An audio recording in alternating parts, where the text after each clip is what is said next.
Tapi dua surah ini, kalau kita bisa kuasai artinya dengan baik, pahami dengan benar, maka akan ada sesuatu yang beda yang terasa dalam jiwa kita dan kesiapan mengatasi setiap persoalan dalam kehidupan. Yuk kita baca dulu ya, supaya dapat keberkahannya dari dua surah ini. Saya bacakan, Anda ikuti ya. A'udzu billahi minasy syaithanir rajim.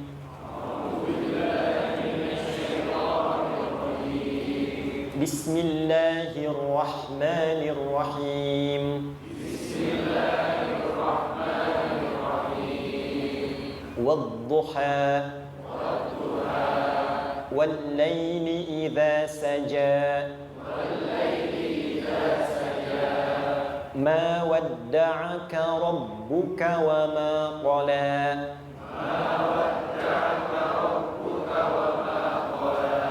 ما ودعك ربك وما قلى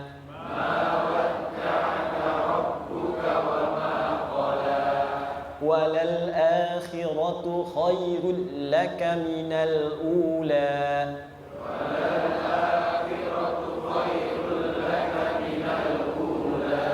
ولسوف يعطيك ربك فترضى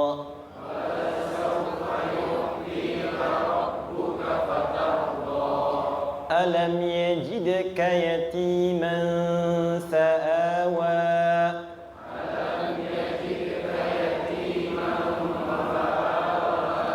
ووجدك ضالا فهدى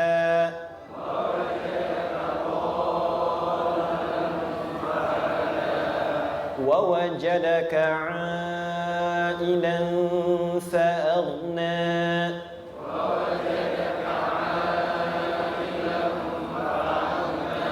فأما اليتيم فلا تقهر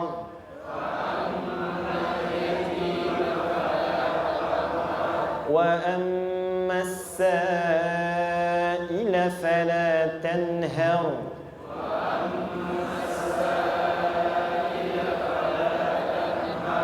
وأما بنعمة ربك فحدث.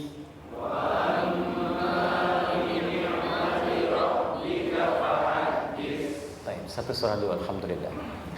Izin saya bacakan tadi untuk diikuti, supaya setidaknya kalau kita pulang dan ditanya bagaimana hidupmu engkau jalani, seperti apa engkau berinteraksi dengan Quran yang telah aku turunkan, jangan pernah kita berkehidupan sampai wafat dan tidak pernah berinteraksi dengan Quran walaupun sekedar membacanya. Wadduha, aku bersumpah. Setiap huruf waw yang berada di awal kalimat di satu surah itu makna utamanya berarti sumpah. Ya, qasam, sumpah. Seringkali diartikan demi, ya. Wal asri, demi masa. Wal fajri, demi waktu fajar.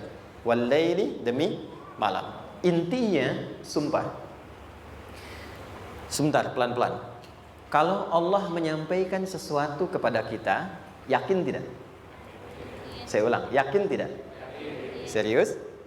Hah? Kalau yakin, kenapa tidak dilakukan? Ya, itu pertanyaan besar ya. Baik. Kalau Allah menyampaikan, tidak bersumpah pun, harusnya kita yakin.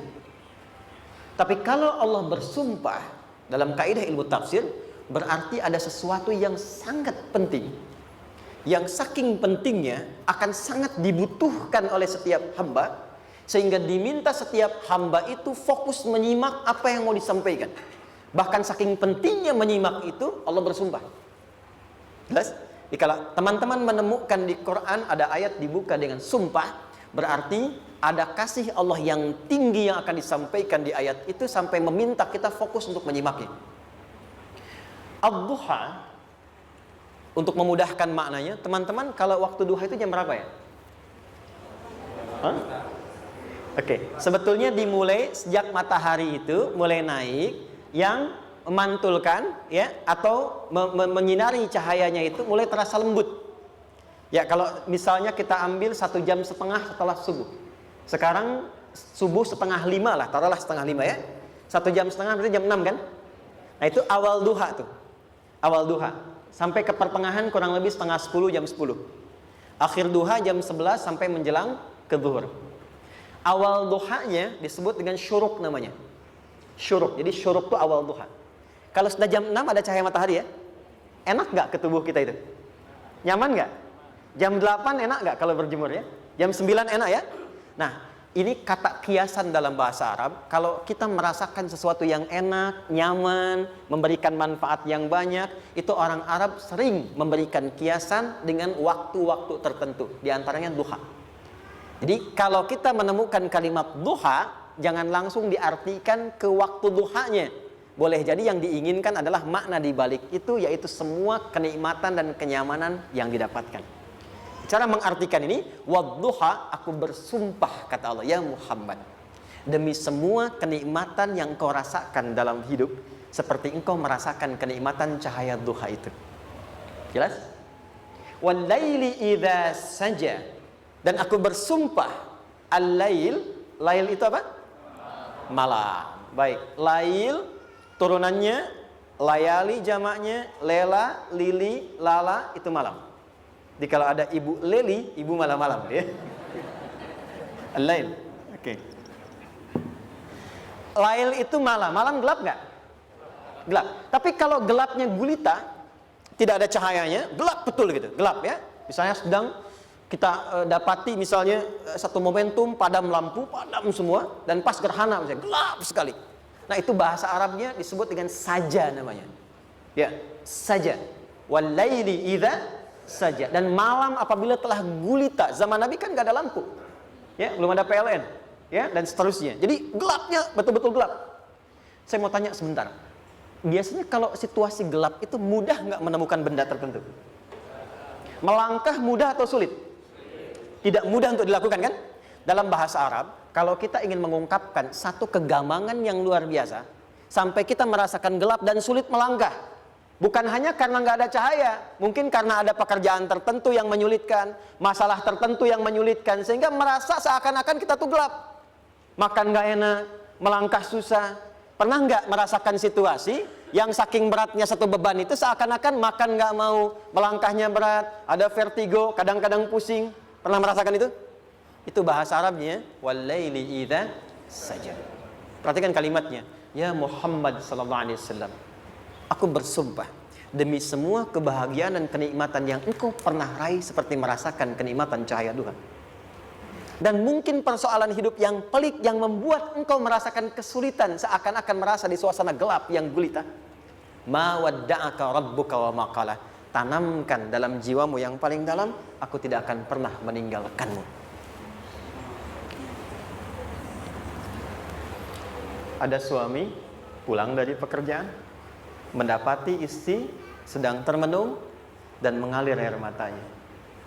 Tiba-tiba suaminya datang mengatakan, hangat sekali pada istrinya, di sampingnya membelainya dan mengatakan, "Ma, demi semua suka yang pernah kita lalui bersama, dan demi duka yang mengalirkan air matamu saat ini pun, tanamkan dalam hatimu yang paling dalam, Papa akan selalu bersama Mama dalam setiap situasi itu." Kira-kira para ibu merasakan itu bagaimana perasaannya? Masa sih? Tapi itu menarik loh. Menarik ya. Jadi kalau teman-teman ngaji surat Yusuf, di surat Yusuf itu laki-laki diilustrasikan dengan matahari, perempuan diilustrasikan dengan rembulan. Ya. Inni ra'aitu ahada asyara kaukaba wasyamsa wal qamara ra'aituhum li sajidin. Ayah, aku melihat bulan dan matahari serta 11 gemintang sujud hormat kepadaku. Jadi matahari diartikan itu sebagai laki-laki, suami, ayah. Kenapa disebut matahari diilustrasikannya? Matahari itu kan menyengat dengan kuat. Kalau kita menjemur, mengeringkan pakaian, melindungi. Tipikal suami itu melindungi. Ada yang ganggu istri, sengat dengan kuat. Ada air mata yang mengalir, hey, keringkan itu sehingga tidak larut air mata mengalir di pipinya. Itu matahari. Sebaliknya rembulan. Rembulan itu kan enak dipandang, bukan bulannya ya. Bukan bulannya. Kalau bulannya kan desainnya nggak sempurna, baik terlihat. Tapi cahaya rembulannya tampil dengan indah, tampil dengan baik, enak dipandang, menenangkan, dan tidak tertukar. Jangan sampai ada istri jadi matahari, suami jadi rembulan. Jelas ya? Dengan kekuatan bulan aku menghukummu, ya kan? Itu salah. Oke. Tahan sampai sini, tahan. Lihat baik-baik. Saya berhenti sampai sini dulu. Kalau di Quran ada ayat menyebutkan, tidak spesifik orang yang disebutkan dan kapan kejadiannya, maka peristiwa itu akan terjadi dan dialami oleh kemungkinan generasi berbeda di setiap masa dengan tokoh berbeda tapi perasaan yang serupa. Sebaliknya, kalau disebutkan namanya, jelas identitasnya, kapan kejadiannya, maka peristiwa itu hanya akan menimpa orang tersebut dan tidak akan dialami lagi orang lain setelahnya. Saya tanya dulu yang akhwat, yang perempuan, kenal Maryam? Kenal, bagus. Kenal di mana? Maryam anaknya Imran, mengandung, melahirkan Isa alaihissalam, Yesus Mesias, tanpa disentuh laki-laki manapun. Dan di Quran identitasnya disebutkan langsung, Maryam binti Imran, wa Maryam ibnata Imran. Ini menunjukkan kesan bahwa yang mengandung dan melahirkan tanpa disentuh laki-laki manapun, itu hanya Maryam anaknya Imran. Ingat ya, mengandung melahirkan tanpa disentuh laki-laki manapun. Bukan mengandung melahirkan tanpa suami, kalau itu banyak dia. Ya, mengandung melahirkan tanpa disentuh laki-laki manapun. Hanya Maryam binti Imran. Tapi kalau nggak disebutkan siapa orangnya, kapan kejadiannya, tidak detail disebutkan, ini artinya situasi itu akan dialami kembali oleh orang di masa depan dengan generasi yang berbeda tapi substansi yang sama. Pertanyaannya, pernahkah kita mengalami situasi yang sulit sampai seakan merasa gelap? Nah, baik, maka adab yang pertama, jika mengalami situasi seberat apapun dalam berkehidupan, maka dekati Allah Subhanahu wa ta'ala. Ini awalnya, dekati Allah. Apalagi kalau ada yang mengatakan ini nggak mungkin, ini nggak akan terjadi, ini nggak bisa. Kalau sudah ada tanda seperti itu tanda langsung dari Allah supaya Anda diminta langsung mendekat kepada Allah dan tinggalkan semua makhluk. Karena Allah hanya akan mengabulkan langsung kepada Anda tanpa perantara siapapun. Itu yang terjadi pada Nabi Zakaria. Ini nggak mungkin, ini mustahil. Maka beliau langsung memohon kepada Allah dan langsung menyebutkan, ya Allah, saya minta darimu saja, tidak dari yang lain. Maka dikabulkan seketika. Jadi yang pertama, jika punya kesulitan sebesar apapun, seberat apapun, cepat dekati Allah. Maka di situ akan dijawab langsung oleh Allah, ma wadda'aka rabbuka wa ma qala. Hambaku, sepanjang engkau mendekat kepadaku, maka yakinkan dalam dirimu, situasi apapun yang kau rasakan, aku tidak akan pernah meninggalkanmu. Sudah? Satu? Paham sampai sini? Oke. Pelan-pelan ya. Saya belum bicara caranya. Saya baru bicara di awal motivasinya. Dekati Allah dulu, nanti caranya didetilkan di surah Al-Insyirah. Teruskan. Ma wadda'aka rabbuka wa ma qala. Walal akhiratu khairul laka minal. Perhatikan. Hei, seberat-berat bebanmu saat ini, ingat, satu saat akan tuntas. Dan ini pun ujian. Kalau sudah meninggal, gak ada ujian lagi. Dan nanti kehidupan yang sekarang, apapun yang kau pertentangkan, perdebatkan, perselisihkan, itu semua akan ditinggalkan. Jadi ternyata Allah mengungkap hakikat kehidupan dunia. Apapun yang diperselisihkan, tuh unik ya. Orang berselisih pada yang akan ditinggalkan. Aneh nggak? Ada orang berebut makanan, ya kan? Rebutan sampai berkelahi dan sebagainya. Pada akhirnya makanan yang diperebutkan itu pun akan ditinggalkan. Yang ini meninggal, itu meninggal. Jadi memperebutkan sesuatu yang pada akhirnya akan berakhir. Kata Allah, Allah sampaikan, jika Anda mengalami situasi, sesuatu yang mungkin membuat berat, tanamkan pada jiwa kita, hei, yang aku kejar-kejar ini, boleh jadi aku akan tinggalkan juga. Kenapa aku harus menangisi dan larut pada sesuatu yang tidak abadi? Maka Allah hibur kita dengan mengatakan, kamu tenangkan diri dulu. Semua yang kamu pikirkan sampai membuat kamu berat begini, pada akhirnya kamu tinggalkan. Dan yang abadi itu akhirat. Walal akhiratu khairul laka minal. Dua, pelan-pelan sikapi setiap masalah dengan proporsional. Jangan terlalu larut dalam sesuatu. Dapat job satu, pengen, dah siap, kontraknya besar, tiba-tiba hilang. Dipikirin, Anda mikirkan itu pun gak akan balik. Proporsional aja dulu. Ya, nanti caranya akan turun nanti di al-insyirah. Tenangkan diri dulu. Prasangka baik kepada Allah Subhanahu wa taala. Boleh jadi apa yang Allah ingin berikan sebagai pendahuluan sekarang belum sampai kepada kita karena Allah menyiapkan yang lebih baik di balik itu. Kita belum tahu ada apa di balik itu sehingga kita tidak dapatkan itu. Sehingga kemudian Allah katakan walal akhiratu khairul laka minal ula. Teruskan wala saufa yu'tika rabbuka. Pelan-pelan. Orang yang punya sikap seperti ini itu cenderung lebih dekat mendapatkan ridha Allah dibandingkan dengan orang-orang yang larut dalam kesulitan. Orang yang move on dengan setiap persoalan dalam kehidupan, cepat berpikir secara proporsional, tidak menggantungkan hidupnya pada persoalan tertentu sehingga membuat dia menjadi beban, itu lebih mendekatkan dirinya kepada ridha Allah dibandingkan dengan orang yang meratapi persoalan hidupnya. Ya.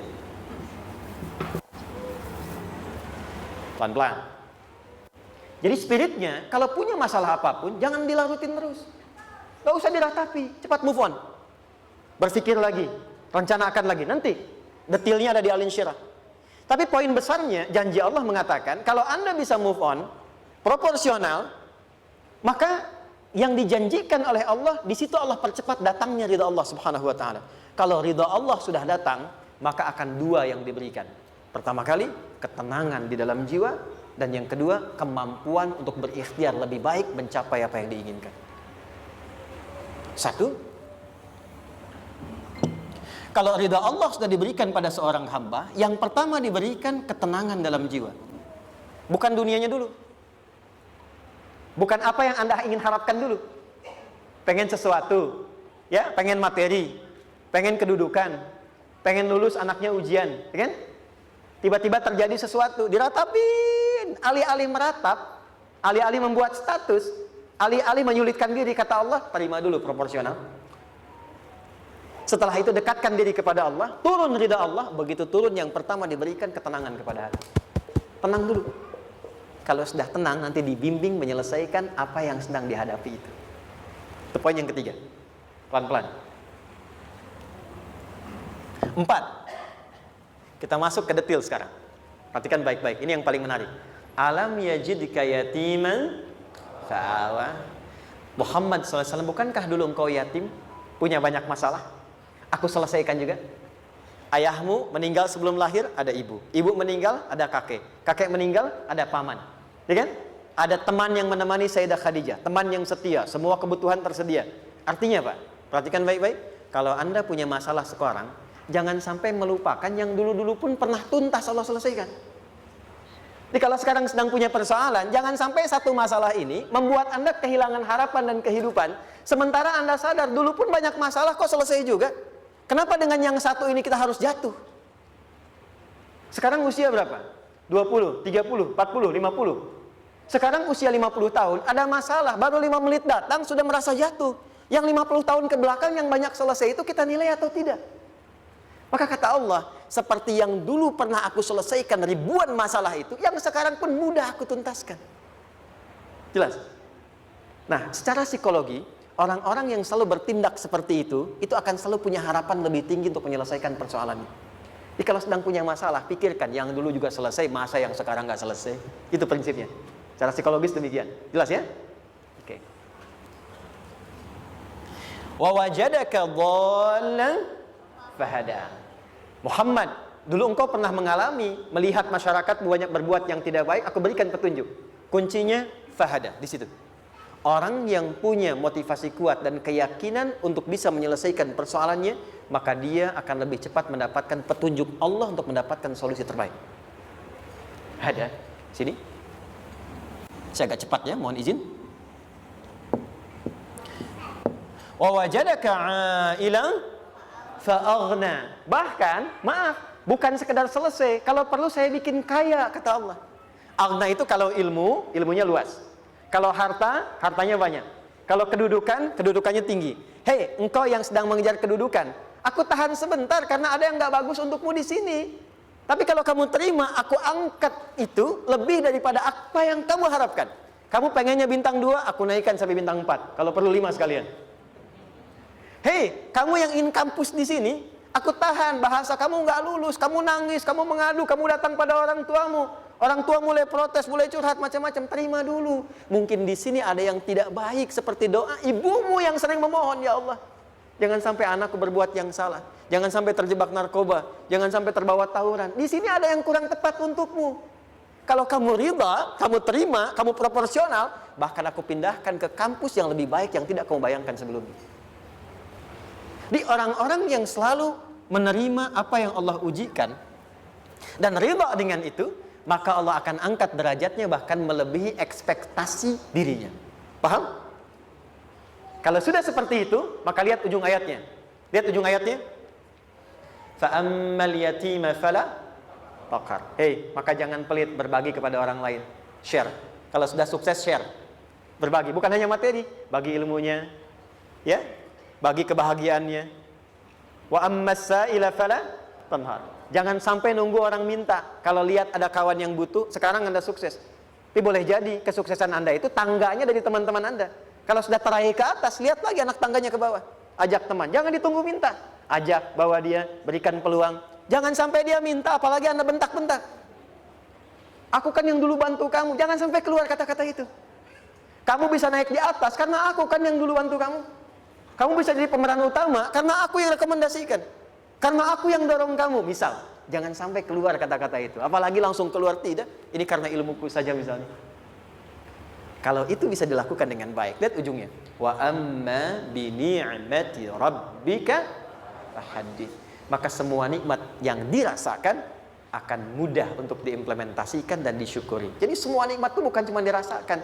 Jadi membagi semua nikmat itu adalah rasa terbaik untuk menikmatinya. Maaf ya, Anda kalau punya makanan, dimakan sendiri. Dengan dibagi sama-sama, kira-kira rasa nyamannya yang pertama atau yang kedua? Kedua. Makan sendiri, enaknya sendiri kan? Tapi ketika ada teman berbagi dan tahu, oh enak ya, nyaman ya, ada kebahagiaan, ada ngobrol, ada tertawa, ada kebersamaan, itulah inti nikmat yang sesungguhnya. Wa amma bi ni'mati rabbika. Ternyata masalah yang diberikan bukan ingin memberikan beban, tapi ujungnya, endingnya supaya Anda bisa mendapatkan nikmat berkualitas yang bisa dibagi. Lihat surat Ad-Duha itu jangan cuma lihat awalnya, lihat ujungnya. Ternyata ketika seseorang mendapat masalah seberat apapun, itu bukan ingin membebani, tapi ingin meningkatkan kualitas hidupnya supaya mendapatkan nikmat yang lebih besar dan merasakan nikmatnya itu dengan berbagi. Itu poinnya.